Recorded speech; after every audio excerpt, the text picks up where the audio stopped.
Hello viewers, स्वागत है आप सभी का मेरे यूट्यूब चैनल स्कूल ट्यूशन गुरुजी में। बच्चों, आज हम करने वाले हैं चैप्टर 13 मोशन इन टाइम यानी गति और समय, पुरानी वर्कशीट की मदद से। तो चलिए बच्चों, देखते हैं, जानते हैं, समझते हैं कि आज के चैप्टर में आपको क्या क्या सीखना है, समझना है। बच्चों, सबसे पहले तो समझ लीजिए कि मोशन एंड टाइम, गति और समय। तो मोशन या गति का कॉन्सेप्ट क्या कहता है कि क्या कोई कैसे तेज चल रहा है, कोई कैसे धीरे चल रहा है, इस चीज़ को हम क्या कह देते हैं, गति कह देते हैं उसकी, अगर सिंपल वे में समझा जाए टॉपिक के वर्ड्स को। और टाइम या समय क्या है कि जिससे हम पूरे के पूरे समय को यानी कि अपने पूरे पूरे दिन को नापते हैं, उसे हम कह देते हैं समय। बच्चों, अब ये ज़रूरी नहीं कि हर ऑब्जेक्ट मूव करे। कुछ ऑब्जेक्ट्स ऐसे होते हैं जो अपने ही स्थान पर रहते हैं, जैसे पेड़ हो गया, तो जिसे हम ट्री कहते हैं, बुक यानी पुस्तक जिसे कहते हैं बच्चों। जबकि कुछ कैसे होते हैं, चलते हैं।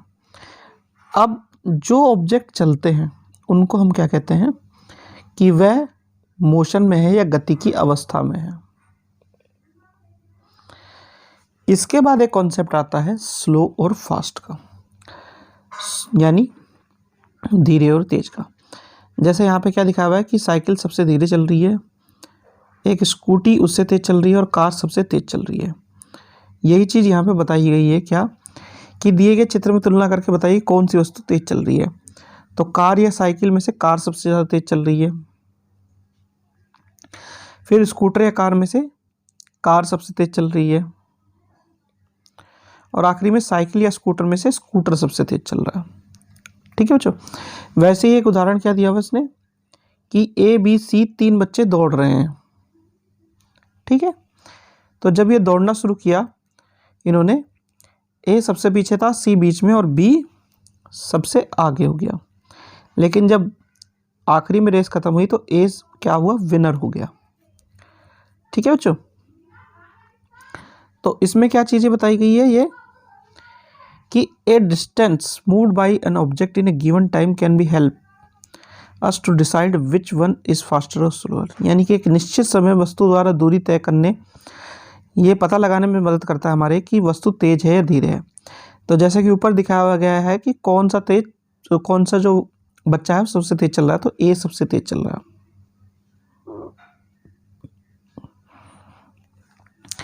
अब उसी को समझने के लिए बच्चों एक फॉर्मूला है हमारे पास स्पीड या चाल का। क्या कहता है, the distance covered by an object in a unit time is the speed of the object. यानी speed is equal to total distance covered upon time taken.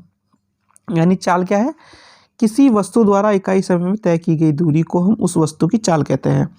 और चाल बराबर किसकी होती है, तय की गई दूरी बटे लिया गया समय।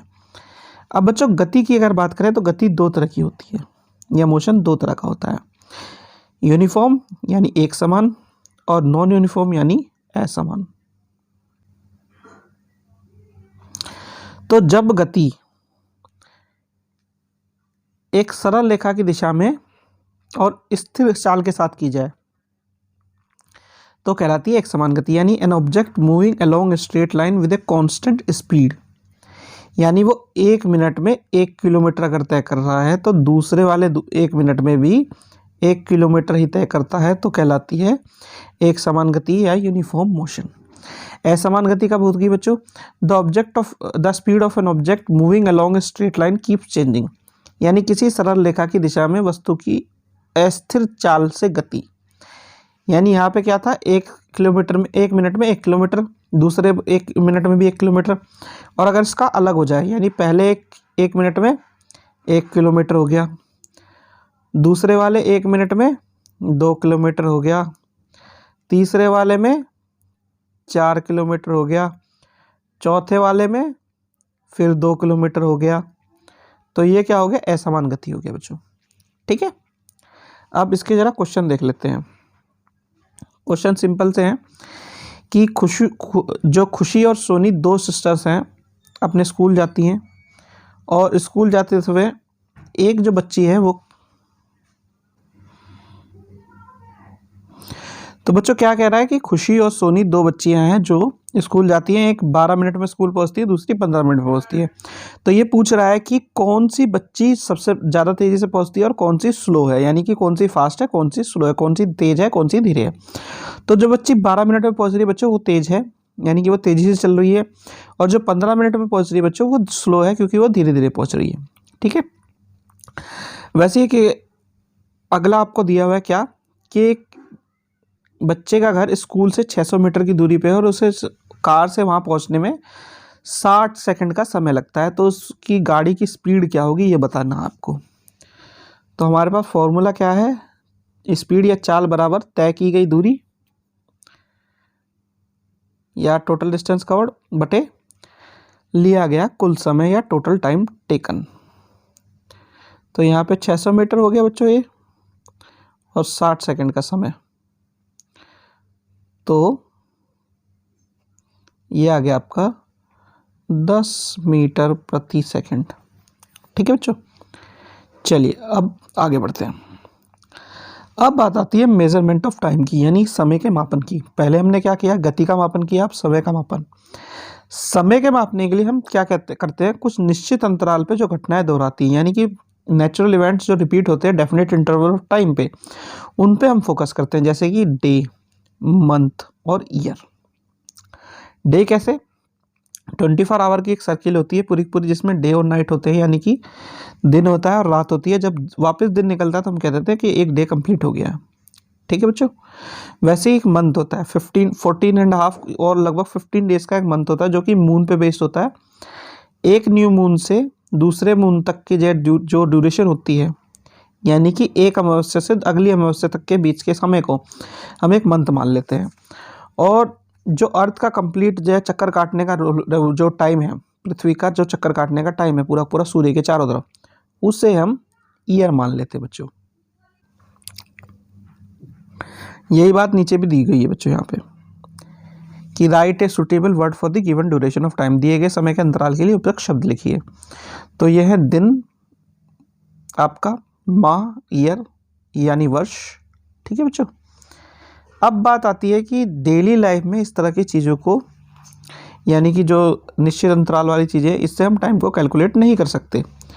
तो इसके लिए क्या यूज़ कर सकते हैं हम, इसके लिए हम क्या कर सकते हैं, क्लॉक या वॉचेस, समय मापने के लिए युक्त घड़ियाँ का इस्तेमाल कर सकते हैं, जो कि आवर्त गति का उपयोग करती है, यानी पीरियोडिक मोशन का यूज़ करती है। पीरियोडिक मोशन क्या होता है, पीरियोडिक मोशन होता है जो एक पीरियड या टाइम पीरियड के हिसाब से सर्टेन टाइम इंटरवल में होता है, यानी कि a motion that repeats itself after certain time interval is called periodic motion. For example motion of earth around sun, motion of swing etcetera.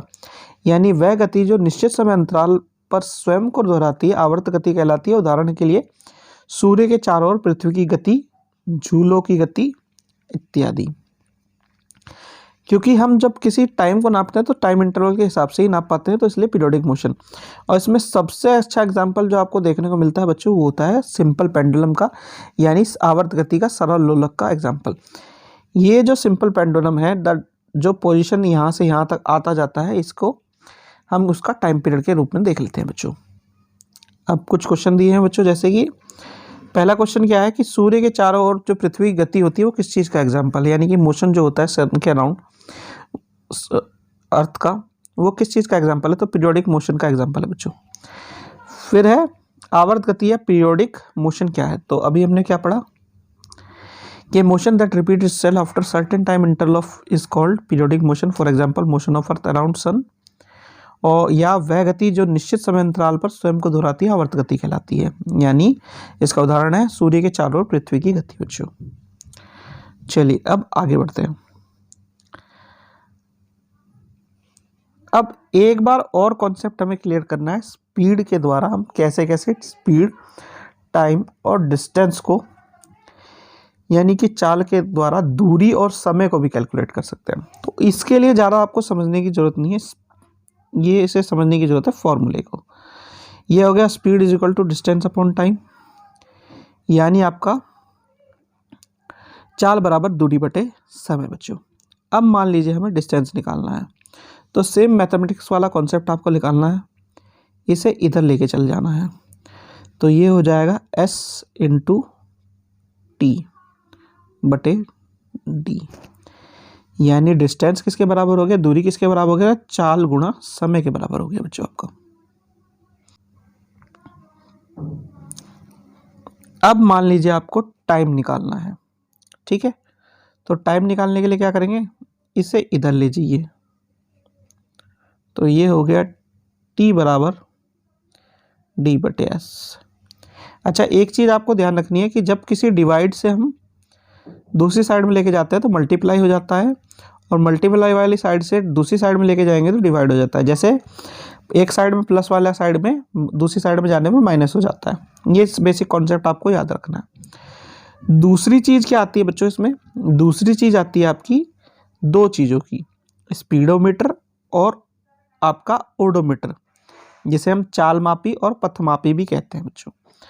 चाल मापी या स्पीडोमीटर क्या होता है, ऐसा जो स्पीड इंडिकेशन वाला डिवाइस होता है आपके जो व्हीकल्स होते हैं उसमें, उसे हम कहते हैं, और वो किलोमीटर पर आवर में ही, यानी किलोमीटर प्रति घंटे की रफ्तार को नापता है बच्चों। और दूरी मापी क्या होता है, इसके बीच में ये जो जहाँ पे जो सुइयाँ सी चलती रहती है ना, जो बढ़ती रहती है जैसे जैसे आप चलते हो, उसे कहते हैं बच्चों ओडोमीटर या पथमापी। इन दोनों का सिंपल काम यही है कि एक स्पीड को नापता है, दूसरा आपके जो डिस्टेंस ट्रेवल किया है आपने उसको नापता है, ठीक है बच्चों। अब इसमें भी कुछ क्वेश्चन है आपके।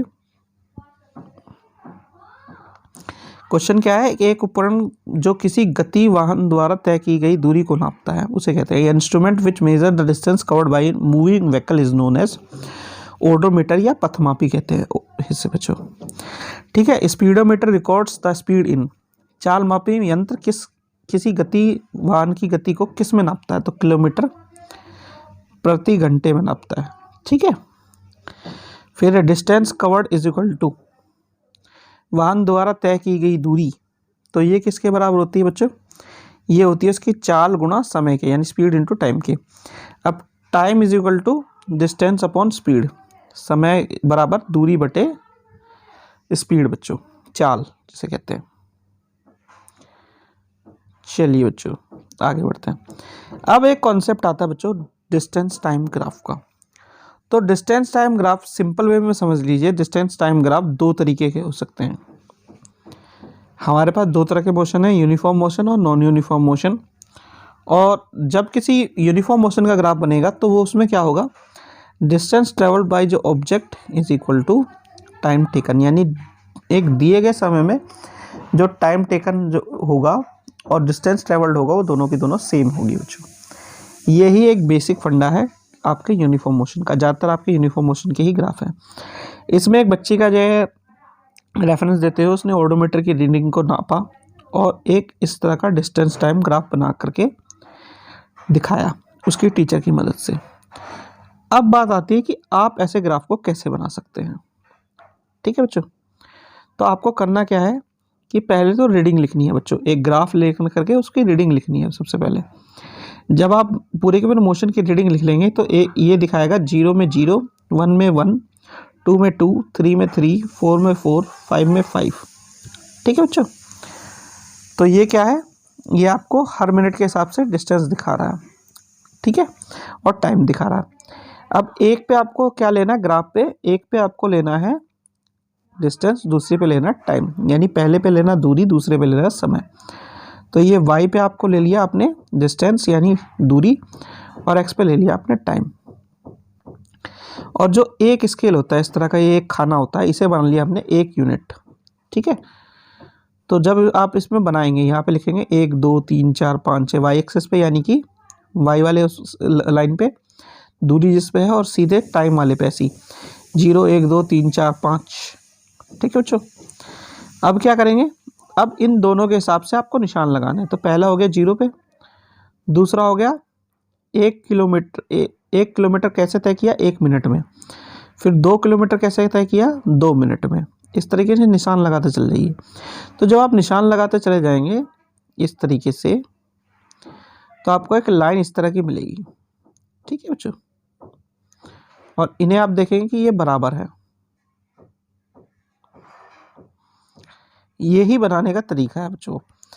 और आसान तरीके से समझना हो तो आपको क्या कर सकते हैं, जो ये खाना होता है 1 सेंटीमीटर का होता है, तो इसमें क्या कर सकते हैं आप 1 किलोमीटर बराबर कर सकते हो 1 सेंटीमीटर के, और 1 मिनट बराबर कर सकते हो 1 सेंटीमीटर के।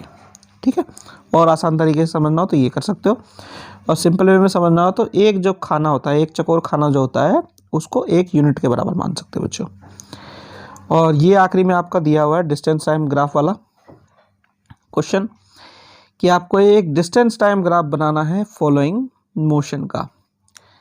तो यहाँ पे क्या करना है बच्चों, इसका थोड़ा सा चेंज हो जाएगा। यहाँ पे कैसे हो जाएगा कि पहले 1 मिनट में ये कहाँ गया, ये आ गया आपका यहाँ पे 2 पे। ठीक है, फिर उसके बाद दूसरे मिनट में कहाँ पहुँच गया बच्चों, ये दूसरे मिनट में पहुँच गया यहाँ पे आपका 4 पे। ठीक है, तीसरे मिनट में 6 पे। तो इस तरीके से जब आप बनाओगे तो इसकी लाइन भी आपको इसी तरह की मिलेगी बच्चों। ठीक है, तो बच्चों ये हो गया आपका चैप्टर 13 मोशन एंड टाइम, यानी गति और समय कंप्लीट। और वीडियो भी आशा करता हूँ आपको वीडियो अच्छी लगी होगी। अगर वीडियो अच्छी लगी हो तो चैनल को सब्सक्राइब करें, वीडियो को लाइक करें, शेयर करें। Thank you.